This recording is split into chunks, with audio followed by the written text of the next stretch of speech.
But this morning we're going to be hearing from Jesus as he is on his way to Jerusalem with the disciples. And in the midst of all the other things going on, Peter has just confessed that Christ is the Messiah, the Son of God. And in the very next breath, doesn't understand, tells Jesus he just can't understand why Jesus would be telling them that he's going to Jerusalem to be handed over to the chief priests and the scribes. And Jesus rebukes Peter in those moments. I wondered as I read this, what could that mean for those disciples that had already given up so much to follow Jesus? What would it mean for their lives moving forward? And I think Jesus offers them a glimpse of what that might entail. Listen now to these words. Then Jesus told his disciples, "If any want to become my followers, let them deny themselves and take up their cross and follow me. For those who want to save their life will lose it, and those who lose their life for my sake will find it. For what will it profit them if they gain the whole world but forfeit their life? Or what will they gain in return for their life? For the Son of Man is to come with his angels in the glory of his Father, and then he will repay everyone for what has been done. Truly I tell you, there are some standing here who will not taste death before they see the Son of Man coming in his kingdom." This is the word of the Lord. Thanks be to God. Now, perhaps for some of us sitting here this morning, this text is all too familiar. We've heard about the idea that for those who follow Jesus, they're going to have to pick up their cross to follow him. And perhaps we've even thought that to do that, to deny ourselves, means that we would have to give at least one thing up that we've clung to along the way. And certainly, there are things that some of us might think of that are even worth giving up, that aren't even worth hanging on to anymore. But a more careful reading of the text tells us that Jesus is not just saying get rid of what's easy to pick up that cross. What Jesus is implying here is that we need to give up our lives. Everything that we have come to know to be true in our life, everything that we have come to value in our life, we need to give up all of it and pick up our cross and follow Jesus. For the disciples hearing those words for the first time, it must have really been shocking because they had already given up so much. They had left their families, they had left careers, they had left their friends, they had left their homes. Everything that they knew was gone because they had left it all behind to follow the homeless, itinerant Jewish rabbi. What more? What more could they possibly have to offer in those moments? And what would happen when Jesus was finally gone? I think Jesus already knew how difficult that would be, and so he offers them this one line, this one question that is pivotal to their understanding of what it means to give up all of that. Jesus says to them, what would it profit a person to gain the whole world and lose their life? What would it profit someone to give up nothing and gain what the world deems as valuable, and in the process of that lose their life?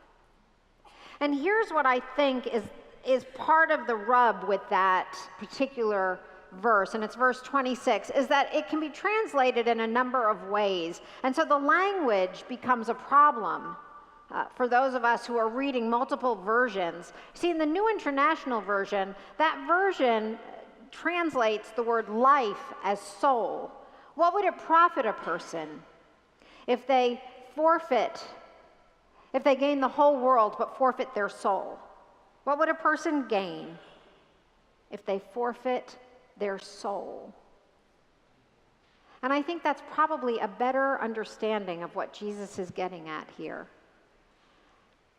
But then that begs the question, what is a soul? How do we understand the concept of soul? So think about that for just a second. How would you define soul? Theologian and philosopher Dallas Willard says that most people understand the soul in what he calls the Looney Tunes version of the soul. Now, if you have ever watched Bugs Bunny, I'm not going to ask for hands, but when I said it at the last two services, everybody had this blank stare on their face like I was the only person in the room who had ever watched Bugs Bunny. So I'm hoping that some of you here have also watched Bugs Bunny. You know, there was a time it was correct and okay to watch that cartoon. So if you've ever watched Bugs Bunny, there's one cartoon where Daffy Duck is in a talent show. And he really wants to win the talent show, and his last talent is to blow himself up. I know this is all politically incorrect, and I'm not going to apologize for it. So when he dies from blowing himself up, this ethereal white-robed thing rises out of his body with a halo on its head, and he's playing a harp. That, Dallas Willard contends, is how most people understand the soul to be. It's the thing that we have that after we die goes to live with God in the good place or not. And he says that that is not even biblical. That there's no understanding of the soul as this thing that only shows up after we die. What he contends is that biblically, what those disciples would have heard and what Jesus meant by the soul was the very core of what makes us human beings. It's the deepest part of our identity, and it's made up of 4 different things. Our wills, which is the ability for us to make choices and be creative. Our minds, which is all our thoughts and our feelings. Our bodies, this temple that God has given us for the Holy Spirit, that most of the time is under the control of our will, and our relationships with God and with others. And Dallas Willard says that when all of those things are unified, when they're all moving in a self-sacrificial, giving, loving way, then our souls are aligned with God's will and purpose for our own lives, for our lives. And that life aligned with God then pours out into the lives of others around us. So our soul isn't just one thing. Our soul is comprised of many things. The same way we would understand ourselves to be. When I talk about who I am a mother, a wife, a pastor, a daughter, a sister. I'm only Denise, but I'm comprised of many parts. I know this, just hang with me here, okay? So our soul is not just the thing for after we die. Our soul is actually part of our living, breathing persona. And Jesus says it's the most important thing that we have because our soul is our truest identity. I believe that what Jesus is trying to say to his disciples and to all those who would come after him is that if we value the things that the world values and says are important, and if we strive to be more powerful and to use that power against other people, if we allow the appetites and addictions that our bodies crave more than anything else, and if we join in relationship with people only to exploit them, then our soul is in chaos and not at peace. Our lives become ununified lives, and our behaviors and our attitudes, our very actions are telltale signs of that. So allow me to give like one brief example that some of you may have experienced or actually been the one playing this role out, perhaps. I know I have. Let's say that you're sitting at the dinner table with your children, your grandchildren, your spouse, or you're sitting at your desk with a coworker, and you say to that person, "How's that project coming along?"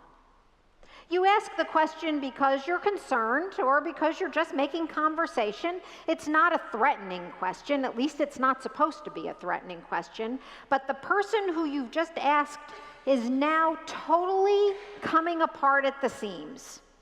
They're yelling about 100 other things. "Oh my gosh, do you know what happened today? That person, that thing, that deadline, that. And they're angry. And they're flailing. And it doesn't make any sense to you because you just asked a question to make conversation. Some people would say there's something else going on. And chances are likely there is something else going on. Something internal is out of balance. Something is not quite right internally with that person. Perhaps it's just been discovered that they've not been completely truthful about where they are in the process of that deadline. They've, told some stories and woven something together that now they can't get out of. Or perhaps there's a relationship that is coming apart because, sometimes we just let our relationships die on the vine and we don't give them the time that they're needing. Maybe there's a desire to have something for ourselves that we know we shouldn't have and that wouldn't be good for us. And how that manifests itself in the conflict, the internal conflict that happens as a result of that, can be pretty devastating. And it can play itself out in anger and hostility. It can play itself out in depression. There's a lot of ways that internal conflict and chaos becomes manifest in our lives. And it shows up at the most inopportune times. That's why Jesus says you can gain everything. You can gain all the material wealth and goods you want. You can have all the education that you can possibly have. You can have all the fame and fortune that this world says is the most important thing for your identity. You can gain all the world. And in the process of gaining all the world, you can run the risk of losing your soul, who God created you to be at your very core. This is why I believe Jesus said to people, "What is it worth? Is it worth your life to gain all of this and lose the person that you have been called to be?" In the midst of all of that, there is a remedy. There's a remedy for our lost souls, because at some point in our lives, we've all been lost.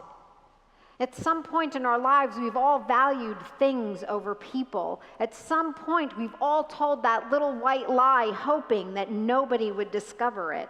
At some point, we've allowed our wills to overtake our body and to give in to the addictions. And I'm not talking about drugs and alcohol here. We all know there's other addictions out there. Food, which seems innocuous.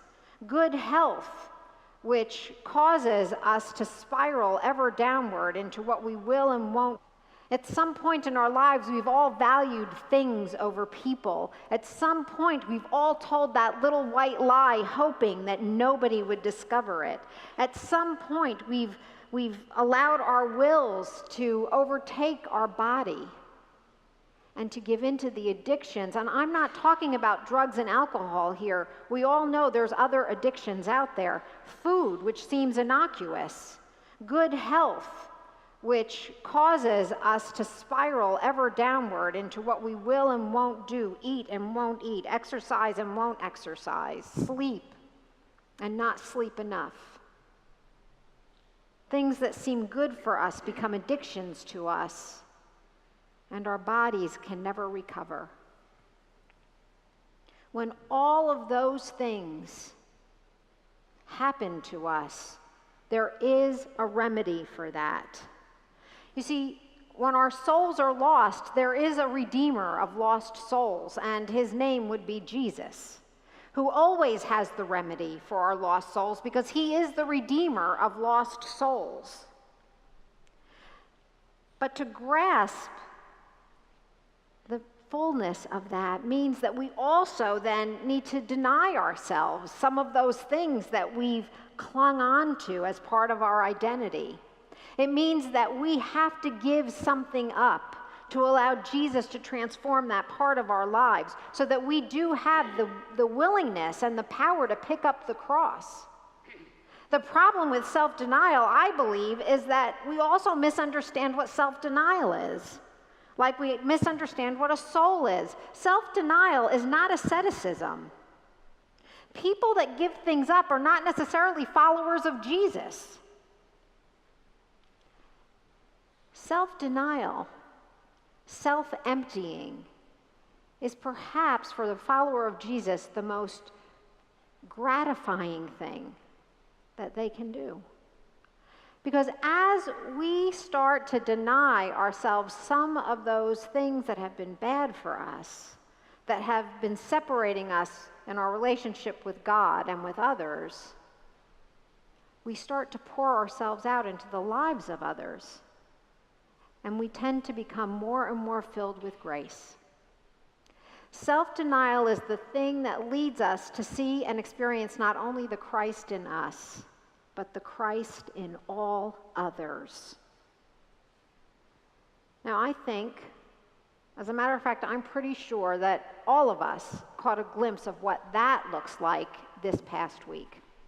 If you haven't read Don's Thursday devotional, I would encourage you to do that because that's really what he was describing in a very concrete way. What happens when we start to see people not by the color of their skin, not by their socioeconomic status, not by their ideology, not by their political bend, but instead as intrinsically valuable children of God? What happens when a boat goes up to a home that's flooded? Do they ask, "How did you vote in November?" Do they ask what their annual income is? Do they ask how they feel about statues? What they do is they say, "We're here. Please get in. Because you are a fellow human being created in the image and likeness of the same God who created me." A soul unified. This is what our greatest identity is. This is what Christ in us looks like.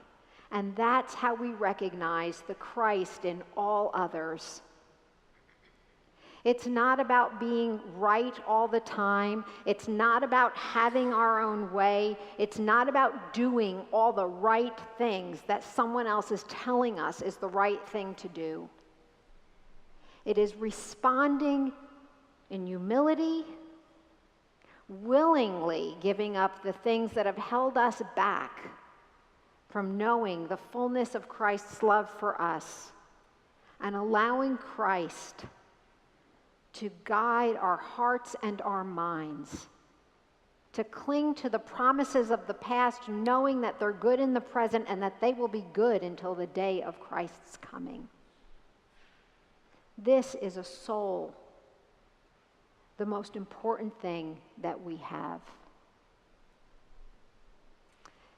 We often find ourselves striving for things that cause so much chaos because we're so worried about having it all and doing it all and getting it all. And what Jesus is telling us is you can have everything.